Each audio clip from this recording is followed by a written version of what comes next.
안녕하세요. 하와이 대저택입니다. 하루 5분으로 갓생 살기. 오늘은 미아이 칙센트 미아이의 몰입의 즐거움에 담겨있는 내용 중에서 여러분들과 함께 생각해보고 싶은 부분을 말씀드리고자 합니다. 심리학자인 칙센트 미아이 박사는 심리학 그리고 경영학 분야에서 가장 많이 인용되곤 하는 심리학자인데요. 이 책에서 저자는 무엇보다 경험을 강조합니다. 삶이란 행동하고 느끼고 생각하는 것인데 그게 바로 경험이라는 거죠. 그런데 경험은 시간 속에서 이루어지니까 결국 시간은 정말 그 어떤 것과도 바꿀 수 없는 귀중한 자산인 겁니다. 그리고 저자는 세월의 흐름 속에서 삶의 질을 결정하는 것은 결국 경험의 내용이라고 강조를 하는데요. 자신의 시간을 어떻게 할당하고 투자할 것인가를 지혜롭게 결정하는 것은 누구에게나 중요합니다. 그런데 시간 투자의 문제는 막상 여러분이 마음대로 결정하기는 힘들어요. 여러분은 사회 구성원이기 때문에 제약 조건이 있죠.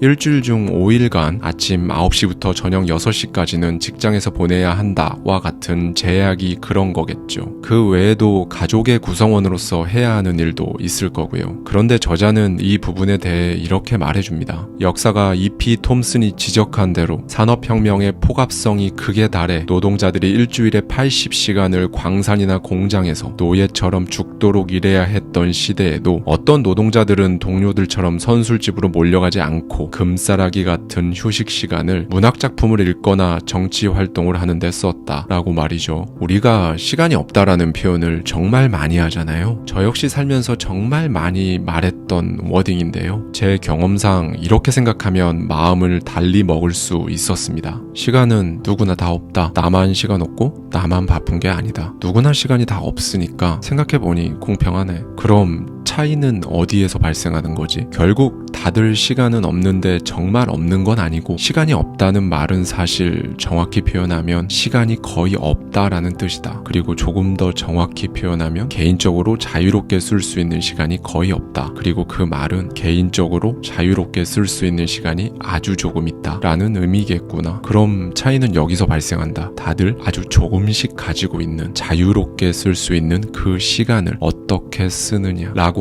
말이죠. 그 시간을 어떻게 쓰느냐. 저자는 결국 집중하는 법을 배워야 한다고 강조하면서 우리 마음은 평상시에는 정보의 무질서 상태에 놓여 있다고 합니다. 그러니까 생각이라는 게 애초에 머릿속에서 윈도우 폴더처럼 딱딱 나눠져서 정리되어 있는 게 아니라 두서없이 꼬리에 꼬리를 물고 얽혀 있다는 겁니다. 여기에서 재밌는 부분이 있는데요. 집중하는 요령을 터득하지 못하면 명상도 하기 어렵다는 거예요. 결국 명상을 하는 것 자체도 집중할 수 있는 능력을 필요로 하는 건데 요즘 사람들은 그래서 명상을 하고 싶어도 하지 못하는 경우가 굉장히 많다고 합니다. 그리고 많은 분들이 집중이 곧 몰입, 집중과 몰입 사실상 같은 표현이라고 생각들을 많이 하시는데요. 집중을 하는 게 몰입은 아닙니다. 비슷하긴 하지만 몰입은 집중보다 한 단계 위에 상위 개념이에요. 통계에 따르면 대부분의 국가에서 5명 중 1명 정도만 살면서 몰입을 경험해 본다고 합니다. 그리고 무엇보다 저는 이걸 말씀드리고 싶어요. 근본적으로 몰입을 왜 해야 하느냐, 몰입이 왜 필요하냐, 몰입이 어떤 효과가 있느냐 말이죠. 그 이유는 여러분의 삶을 행복하게 해주기 때문입니다. 그런데 몰입해 있을 때 정작 여러분은 행복하지 않을 겁니다. 보다 정확히는 행복하다는 걸 느낄 틈도 없죠. 몰입해 있으니까요. 암벽을 타는 산악인이 고난도의 동작을 하면서 짬을 내서 행복감에 젖는다면 추락할지도 모르고 까다로운 수술을 하는 외과 의사나 고난도의 작품을 연주하는 음악가는 행복을 느낄 만한 마음의 여유가 없죠. 대신에 그 모든 일이 마무리된 다음에는 자신이 한 체험이 얼마나 값지고 소중했는지 그리고 스스로가 얼마나 자랑스럽고 뿌듯한지 깨닫게 되는 그 순간 그 감정들이 바로 삶의 진정한 가치를 깨닫게 해준다는 겁니다. 물론 고단한 몸을 눕혔을 때의 편안함과 따사로운 햇살도 삶의 행복을 불러일으키는 것은 분명하지만 저자는 몰입을 한 후에 느껴지는 행복감이 이러한 종류의 행복보다 높은 차원의 행복을 경험하게 해준다고 강조합니다. 저는 오늘 이 말씀을 꼭 드리고 싶어요. 싶어요. 여러분이 딱히 노력하지 않아도 자연스럽게 몰입이 된다면 여러분은 지금 여러분에게 정말 잘 맞고 좋아하는 일을 하고 계신 거예요. 그리고 실력도 있으신 겁니다. 좋아하는 일이지만 아직 실력이 부족하다면 몰입이 안 되거든요. 실력이 약간 부족하면 조금의 스트레스를 동반하는 각성 상태가 찾아올 겁니다. 그리고 아직은 실력이 많이 부족하다면 불안감이라는 형태로 여러분을 찾아올 거예요. 그리고 만약 여러분이 명백하게 좋아하는 일은 아닌데 종종 몰입을 하게 된다면 그건 여러분이 굉장히 높은 수준의 책임감을 지니고 있기 때문일 겁니다. 대신에 그 대가로 여러분의 건강은 굉장히 높은 확률로 점점 안 좋아질 거예요. 여러분은 무언가에 몰입하며 살고 계신가요? 아니면 아직 살면서 단 한 번도 몰입을 해본 적이 없으신가요? 그리고 만약 몰입을 해본 경험이 있으시다면 그 경험은 여러분에게 행복함으로 남아있는지 아니면 그저 힘든 사투를 벌였던 경험으로 기억될 뿐인지 오늘은 이 부분을 한 번쯤 생각해 보실 수 있는 하루가 되셨으면 좋겠습니다.